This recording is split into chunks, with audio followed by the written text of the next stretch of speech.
Hey guys, Adrian Clarke here. This is The Breakdown. Thank you so much for joining me. Today I'm going to be analysing Arsenal's performance in a massive 2-1 win at home to Chelsea. We beat the Blues again, but it wasn't convincing. It was a tough watch, especially towards the end of the game. We'll get to that shortly. But my overall assessment was that it was actually quite a relatively low standard game. I think players were having problems a little bit with the surface. You saw a lot of players slipping over during the game.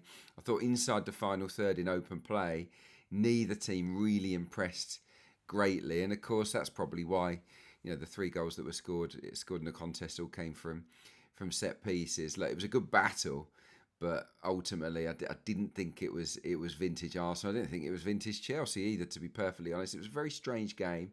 Arsenal were pretty much at the most dangerous when Chelsea's goalie had it, Robert Sanchez.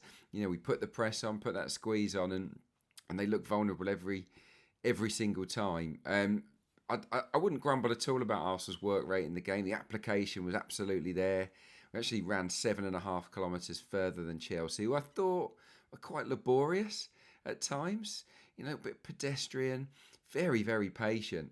The bulk of their touches in this game came inside their own half or on the halfway line. Yeah, they had nearly 60% of the ball, but ultimately they didn't actually get in behind and stretch Arsenal a great deal in the match, particularly in the fullback areas. I thought our fullbacks locked down their wingers pretty well. But it was a tough watch towards the end of the game. And that was not great. I would have liked Arsenal to have had more of the ball and to have been more assertive and to have put them under sustained pressure, because I don't rate Chelsea's defence. I don't think it's a fantastic back four. But as has been the pattern, we get ourselves into a good position, we got the lead, we got the man advantage, and then Arsenal just retreat and get a little bit edgy and a little bit nervous, and then it's proper squeaky bum time, isn't it? Towards the end of the game, and look, from 85 minutes to 97 minutes, I was looking at this. I was looking through my hands. I really was. I could barely watch. It was agony because we stopped playing. We absolutely stopped playing. We didn't want to play a forward pass. We let Chelsea have the ball, and we had the man advantage. It was a real tough one to sort of experience inside the stadium. I want to show you Arsenal's successful passes from the 85th minute to the 97th minute. Here you go. Yeah, just the 7. And look where they are. They're inside Arsenal's own half. There's not a single forward pass in there. There's not a pass inside the opposition half, apart from that little backward set from Kai Havertz. That is how much we stopped playing. Let's flip it to Chelsea's in the same time frame, and you can see, look at that, a lot of passes, 50 odd.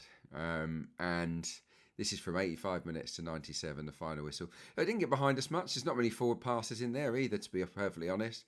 Not even a single pass that went into the box. But you could see that they put us under an awful lot of pressure, and that was why it was really, really sort of squeaky towards the end of this match.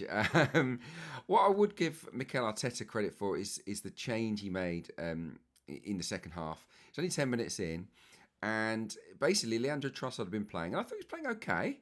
Did some good things in the first half, but his influence was waning. I think Reece James was maybe getting the better of him. And it was a really inverted role, okay? So he was coming inside, a little bit like he did at Tottenham, playing quite central at times. Here is his chalkboard. So this is all his passes, this is dribbles, tackles, defensive contributions, etc. We're kicking from left to right, by the way. So, yeah, a lot in the middle. It's a mixed bag. It's all over the pitch, but nothing really down the wing. Let's flip that to Gabriel Martinelli, who came on for him on 55 minutes, and you can see the difference. There's a lot of dribbles in there. There's a lot of defensive contributions. He gets down the sides. He obviously draws the red card. I did think that substitution did breathe new life into Arsenal. It gave us a little bit more oomph, a bit more punch, more dynamism down the sides, and it definitely pushed Reece James back a little bit and got them interested. And look, Pedro Neto got sent off because of Martinelli's unbelievable run down the line. It's magnificent. We should really have made better use of that. I think that much is clear for all to see. Right, let's talk about set pieces, because they absolutely dominated this game, didn't they? From both sides, really. I mean, Chelsea's, we'll get to how we dealt with Chelsea's set pieces shortly. There was a bit of history made. Gabriel Magalhaes has now been directly involved in 25 goals in the Premier League, 20 goals and 5 assists. Obviously, his assists I'll show you very shortly. That's the most by an Arsenal centre-back in the history of the Premier League. And that first goal, where he nods it back to William Saliba, it was the 9th time that we've gone 1-0 up from a corner this season. That's a joint high in Premier League history with Southampton. Really, really interesting. Let's have a look at the makeup of it, because there is something to talk about here. So here you can see, in that red square there, that's the target area. Look how front-loaded Chelsea are. All of their players really are at the near post. And what we do with Timber and with Hincapié, who start at the far post, is that they run into the middle of the box and they take their men with them, which means there's a lovely juicy bit of space inside that red square at the far post. And as you can see, Reece James has got no interest in Zubimendi. He's looking after Gabriel. It's a 2-on-1. And as we flip it on, obviously the delivery's perfect. It misses out everybody. Gabriel's leap. Look at the arrow I've drawn there. He's up higher than the waist of the Chelsea player. It's a prodigious jump back towards Saliba. He nods it in. It obviously goes off the defender. So, yeah, great set-piece goal from us. And, of course, the second goal that we scored, the winner, turns out to be from another corner as well. 16 goals from corners now. It's a joint Premier League high. We did it 2 seasons ago. West Brom have done it. And Oldham Athletic, in the first season of the Premier League, they scored 16 goals from corners. No one's ever got 17. So hopefully, between now and the end of the season, Arsenal break that record. It's also the 9th time in the Premier League this season that Arsenal scored a winner from a corner, and that is a record. Man United held that one from 2012-13, and we've gone past it on 9. So that's terrific. And look, they've been such a bonus for us this season. There's not as much to break down with Timber's goal, but there are 1 or 2 little bits I want to show you here. We'll see how, when the ball's just about to be played, this is how the setup looked. As you can see there, Timber's, there's 2 of them at the far post, including Timber. It's Gyökeres and Saliba that I want you to look at, really. So they're not impeding Robert Sanchez. Those Chelsea players are stopping those 2 from getting towards Robert Sanchez, who had that mystery foul, didn't he? It was absolutely embarrassing. You know, if that was my goalkeeper, I'd find it fairly unforgivable, really, that he claimed a foul there and basically gave us a goal. So you see they're picked up there by those 2 players. We flip it on to the header. What's happened is that Gyökeres has pushed Enzo Fernandez back towards his own goal. He's just sort of marched him forward. Saliba's doing the same to his player. They've marched them forward towards the goal line.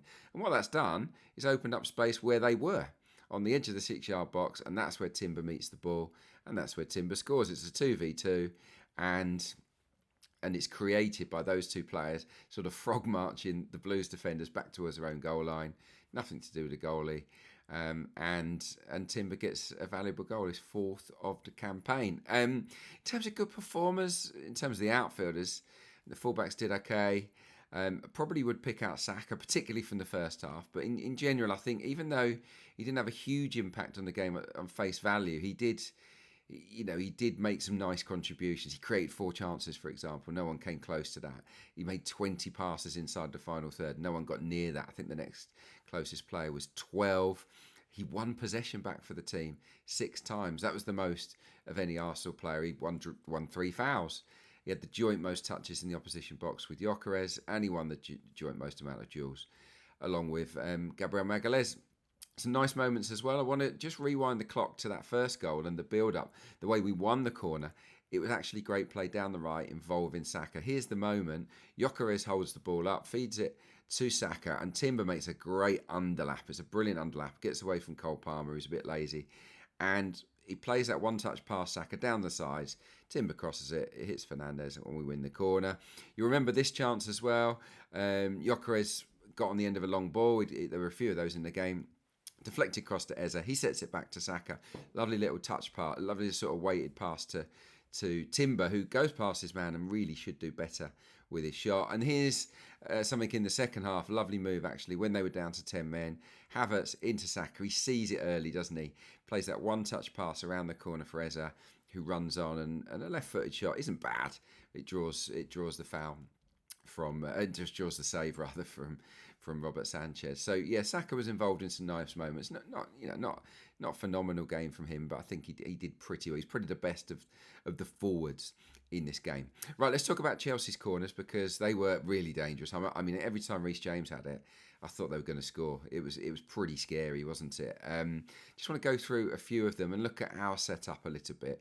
Here is the first one I want to show you, and here you can see that how front loaded we are. We talked about Chelsea being loaded up towards the near post. Well, look at our setup and the way that we've got drawn towards that near stick. And look at the far post. If they wanted to go far post, they've got Andre Santos, a midfielder, up against Trossard, and that's it. And the goal's empty. I don't love that, really. And look where Raya is. I don't love his position in there, caught amongst bodies. Let's now have a look at the goal. And yeah, it is interesting when you break it out. It's a very similar situation, of course, but it's Hincapié, the guy who scores the own goal, of course, that makes the mistake, really. And I want to show you why he made that mistake. So here is the setup.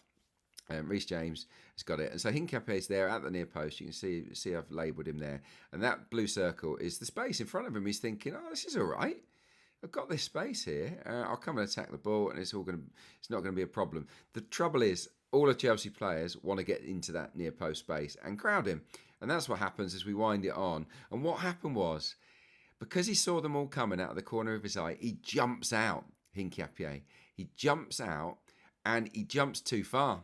He goes he goes a yard too far.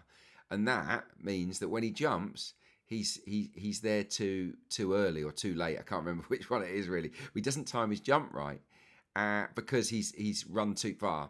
So he's gone further in front of him than he wanted to go. And that means that he doesn't time his jump and it flicks off his head. And look how empty the back of the goal is as well. And again, look at David Raya's position there at the near post, completely taken out. As we flip it onto this one, I've got there in the red circle. Would Raya be better leaving that near post domain to the outfield and sort of stay a bit more in the centre of the goal? Obviously closer to the near post than the far, but if he stands in that red circle where I've got his name, he saves it. He saves that flick.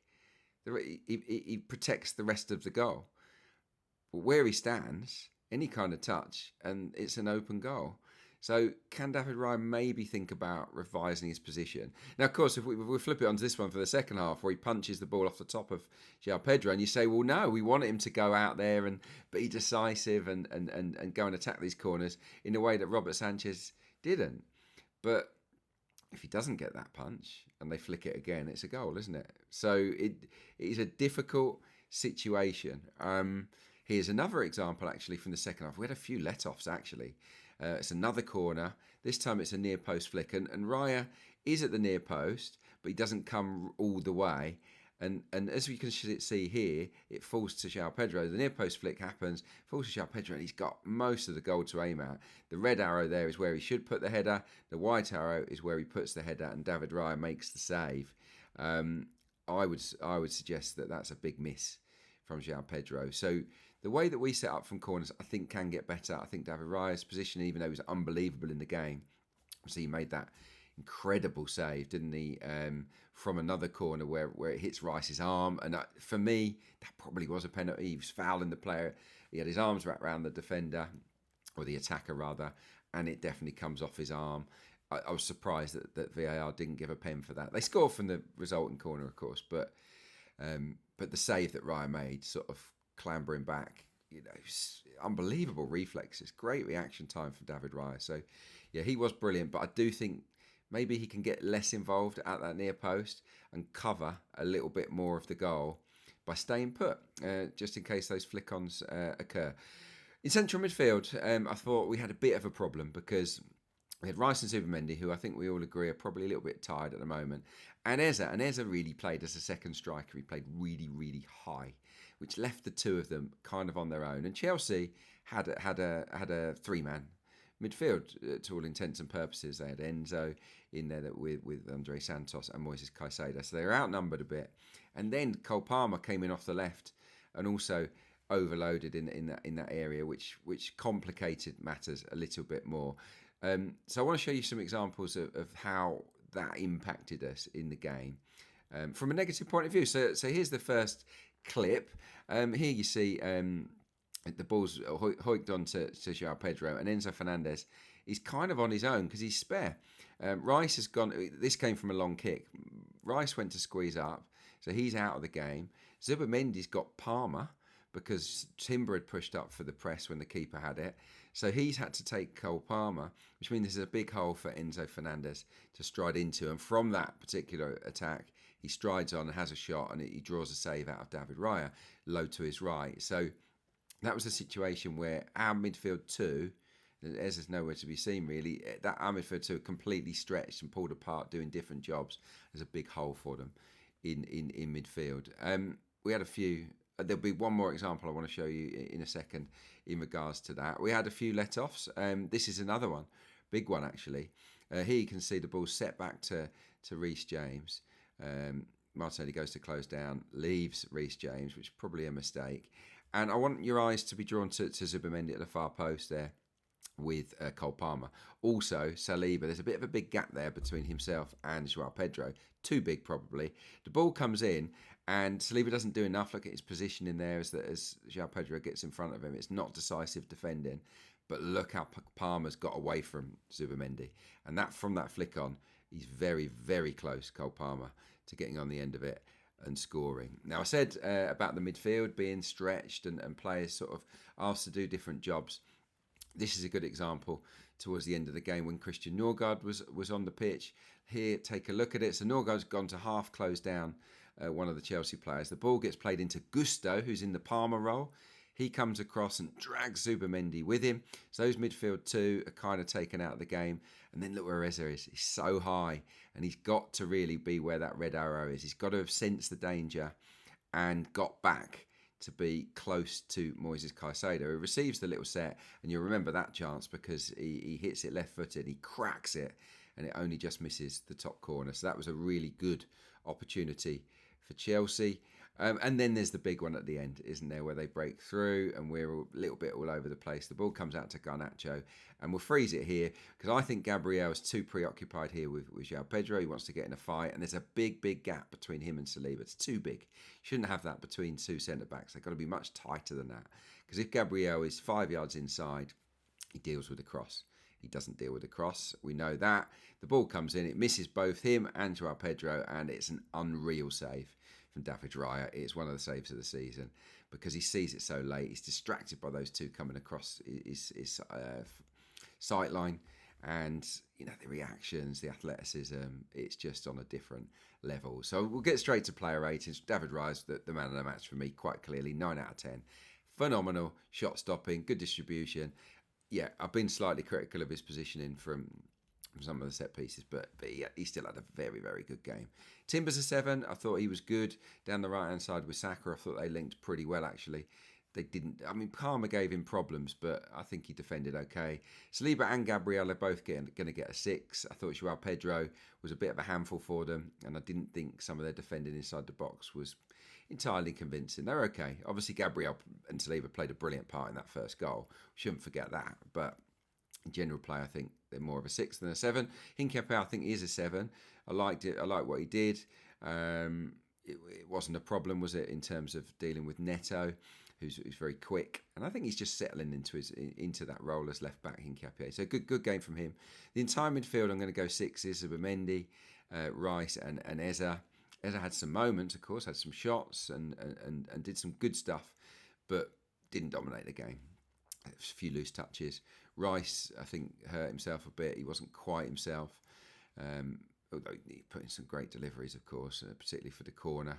And Zubamendi was all right, but again, I think he got stretched and pulled around a bit and didn't impact the game in a positive way particularly. Saka for me was a 7. Liked what he did. I've read out his stats earlier. Trossard more of a 6.